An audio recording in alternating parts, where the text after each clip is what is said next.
ক্ষতি আছে, তারপরে অসংখ্য আমাদের এই সমাজে অন্যায় আছে যেগুলো বিচার আমরা পাই না। আপনি গরিব, আপনি একটা আপনার উপরে একজন গরিব জুলুম করছে, আপনি এটা বিচার টানা যেতে পারেন না। সমাজে অন্যায় অত্যাচার করতেছে। আমরা যদি সৎলোকগুলো ওসি এসপি টিওনো হয়, আমাদের সৎলোকগুলো যদি চেয়ারম্যান হয়, তাইলে কি হবে? আমাদের সমাজে আমরা সুষ্ঠু বিচার হবো। মেয়ে ইনসাফ প্রতিষ্ঠা করে জামাতের কাছে, মানে একজন কোটিপতি হোক আর একজন জেলে হোক, বিচারটা সমন্বিত। ওই ঘুষ দিলে চাকরি হবে এটা থাকবে না। অমুক ইমরান তোমার ঘরে চাল আছে আর আমার 10 দিনের চাল আছে, সমস্যা নাই। পোশাক ঘর এগুলো সরকারে দিবে। ওই যে মুজিবপুরি একটা দুইটা এইভাবে না, মানে যার ঘর নাই সরকারে ডালাও পাবে দিবে। হাসপাতাল দেখছেন, হাসপাতালে সরকারি বেতন পায় না, রুগী নিতে চায় না, ট্রান্সফার করে রেফার করে শুধু দেয় সুনামগঞ্জ যাও, উসমানী যাও। আর উসমানী তো দেখছেন বাড়ি কত রাজনীতি নেতা যায় সুন্দর বক্তব্য দিয়ে আবার ক্ষমতা দিয়ে ভুলে যায়। জামাত ইসলামীকে আপনারা কখনো দেখছেন? জামাত ইসলামীর খবর নেন, যারা এমপি হয়েছে, আল্লাহ হোসেন সাইদি এমপি ছিলেন 2 বার, যারাই এমপি মন্ত্রী হয়েছে বাংলাদেশ জামাত ইসলামীর, আপনি খোঁজ নিয়ে দেখেন আল্লামা সাইদের এলাকা তো 2 বার এমপি হয়েছে। মতিউর রহমান নিজামী আমাদের 2 জন মন্ত্রী ছিলেন, একটা হাও দুর্নীতি বুঝা হয়েছে।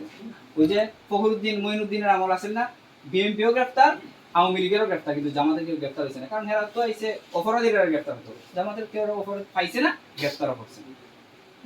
বাংলাদেশ জামাত ইসলামী পরীক্ষিত একটা রাজনৈতিক দল, তিতিক্ষার দিক থেকে ফাঁসি জেল জুলুম হয়ে উত্তীর্ণ।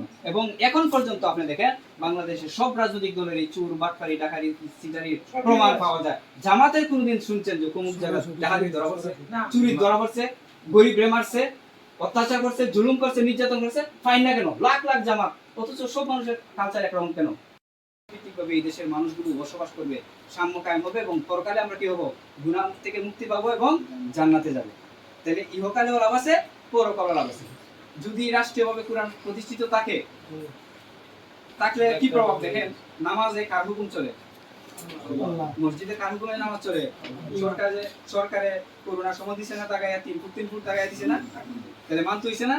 নামাজও কিন্তু সরকারের আইন মেনে নিয়েছেন, কেন? সরকার প্রভাবশালী, তাইলে সরকার চাইলে অনেক কিছু পারে। যদি সরকার ঘোষণা করে আজকে থেকে সবাই যদি নামাজি ঘোষণা করে, তাহলে সবাই, আর যদি বলে সরকার, তখন বলবে বাধ্যতামূলক নামাজ তখনই বলবে যখন আপনার পেটে ক্ষুধা থাকবে না, ভিক্ষুক রাস্তায় থাকবে না। সরকার আগে খাওয়াগুলো পৌঁছায় দিব, পোশাকগুলো পৌঁছায় দিব, ঘর বাড়ি যখন মানুষের শান্তি বিরাজ করবে। জাকাত দেওয়ার মতন লোক পাওয়া গেছে ওমর রাদিয়াল্লাহু আনহু, আমরা জানি না। আর নেতা হবে এরকম যে জামাতের নেতা ওই বিএনপি আওয়ামী লীগের নেতার মতন যে খুব ভাব সামলে চলবে না। জামাতের নেতারা এই ধরনের ভাব ধরবে না। আমরা ওমর রাদিয়াল্লাহু শাসন শুনছি না, যে নিজের মাথায় পূজা নিয়ে কাহিনী জানি না। জামাত ইসলামী সেম এই ওমর রাদিয়াল্লাহু শাসন থেকে ফিরিয়ে আনতে চায়। আপনারা দেখবেন যে নেতা হইছে ভাব সামলইয়া একটা কিছু করবো, জামাত ইসলামী দিয়ে তাই না। কথা বুঝছেন? আমরা আমাদের পূজাদের কাছ থেকে বিস্তারিত কথা শুনবো।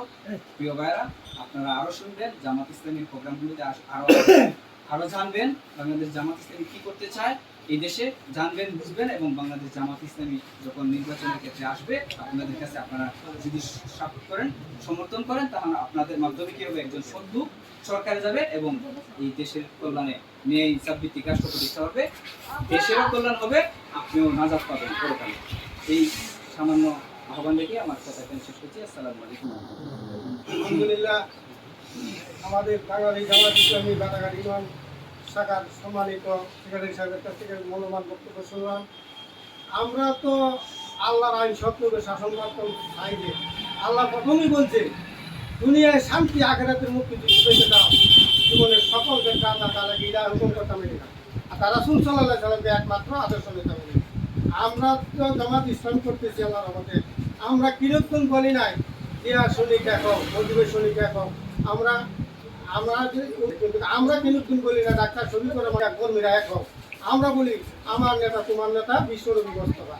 আমরা ডাক্তার শফিকুর রহমান সাহেবকে আমরা নেতা মানি না, তাহলে উনিও এই দলের একজন খাদিম, এই দলের একজন কর্মী।